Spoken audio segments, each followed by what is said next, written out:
So in working with your processes, I find that my thoughts have definitely become more positive over time. More quickly I'm attuned to if I'm going down in a useless track. But I find that certain feelings are almost somatized. They're embodied in me in ways that I can feel, say, for instance, almost like an iron tightness around my heart area. Let's just call it a strong momentum, a thought with strong momentum. So how do you work with the things that have actually entered into your body have really become almost part of your... That's the way you're interpreting it. It's not that way. That's the way you're interpreting it, and all it means is it has strong momentum. Okay. So your guidance is right on point. Your guidance is, and so that's a good place to start. Say, oh, my guidance is really showing me that there's a strong vibration going on here that's challenging something that I really want. Like to soften that while I increase that. In other words, just consciously. So don't label it. Don't feel that somehow it's impenetrable or. Don't be guarded against it. Okay. Because if you are, it becomes more. Everything you give your attention to becomes more. Okay. You see. Great. So before you leave, if you want to. Can you give us an example of a conversation that you might be having in a group that is descriptive of what you were talking about here, so that we could demonstrate a soothing of it? Or is it soothed enough within you that you can't even find the example? My first question about working in groups, that feels soothed. Soothed, yes. Yeah. What I'm still feeling working with are let's say in a mental way, I'd love to engage with people. I have wonderful interactions often throughout a day, but there'll be lurking feelings of shame or fear or guardedness that almost reside in me in a way it gives a very split feeling to those interactions. So it's it's hard to describe beyond that, except that I'll often let's say I make a small mistake or say something that might seem like it hurt someone's feeling or something. I'll immediately go to this heart area where these strong emotions are, and a wave of a negative emotion may come up in me. Do you find that you feel more self-consciousness? We're going to call that self-consciousness. Self-criticism. Yeah, it's a self-criticism, self-consciousness. Do you find that happens more frequently when you're one-on-one with someone or when you are in a larger setting? Oftentimes more in a one-on-one setting. And the reason for that is because in a larger setting, there is more diversity of thought. There is more diversity of attention on you. There is more diverse, and so there's not such strong momentum on any point. Sometimes when you're interacting with someone, you are feeling their response to you, and then you are feeling guarded and almost retaliatory about their response to you. This is really an interesting conversation, isn't it? So what that means is you just didn't go into the conversation in your sense of security. Something about them is triggering. But isn't it a lovely thing? Because they're helping you to ferret out. Esther was saying the other day that she is feeling a sort of heightened self-consciousness relative to something because of someone that she's been interacting with, and it is annoying to her that she is letting something that someone else, she can tell that somebody else is thinking something about her.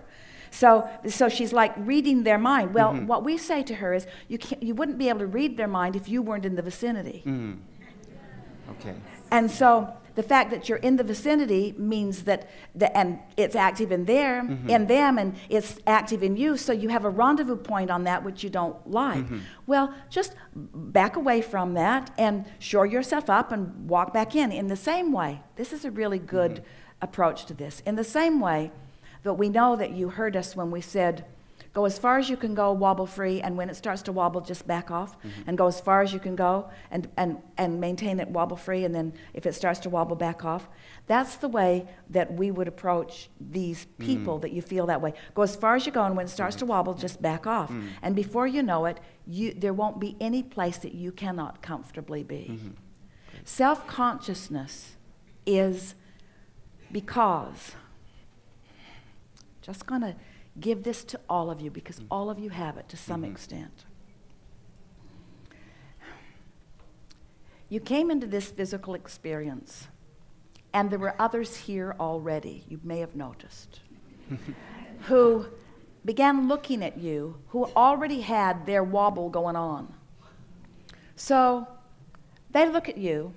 Now, when one of them looked at you in a moment of no wobble, because they wobble and they don't, and they wobble and they don't, and they wobble and they don't, and you didn't know anything consciously about the wobble. So when somebody who was wobble-free, tuned in, tapped in, turned on to source energy, holds you as their object of attention. Ooh, feels so good. Life-giving even. But if somebody not tuned in holds you as their object of attention, or if someone who is takes their attention away from you, then you don't feel so good. And so what happened is most of you begin associating the way you feel by what you're getting back from others. But what you weren't taking into account is some of them were not reliable sources. Right.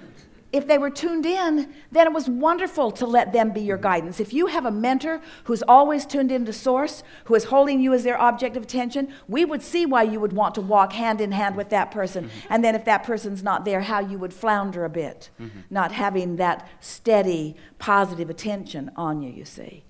But in the best of those scenarios, it's still worst case scenario as far as we are concerned. Because it is not our desire that you are looking to others for your shoring up. It's that you are finding it through the eyes of source, that you're finding it within, you see, that you're reaching for it, that you're showing yourself. This thought feels this way, and this thought feels this way. And I can choose this thought over that thought for no other reason that this thought feels better. And before you know it, you will have tuned yourself, you will have retrained yourself back into your own guidance system. And it's only then that what others think really won't bother you, because they just don't know. Now, there are some words that you could say that could soften it, like when you were talking about you always want to give people, you want to think kindly toward them, and sometimes it's just hard because of something that they're offering. So some words that help under those conditions are, forgive them for they know not what they do, is sort of a famous one. But something more applicable to your secular times might be, they probably didn't mean anything by that. And I'm probably making too much of all of this. And I don't know what's going on in their experience that they're reflecting to me, but this probably doesn't have very much to do with me. And I'm kind of glad to realize that I must have a little activation, or I wouldn't have recognized it. You see, there are a lot of things. Have you ever been in a situation where there was someone who was really passive-aggressive, and you were in a setting, and this passive-aggressive person was really going after this other person, and the other person was not catching any of it? They're just oblivious to all the insults that were coming their way.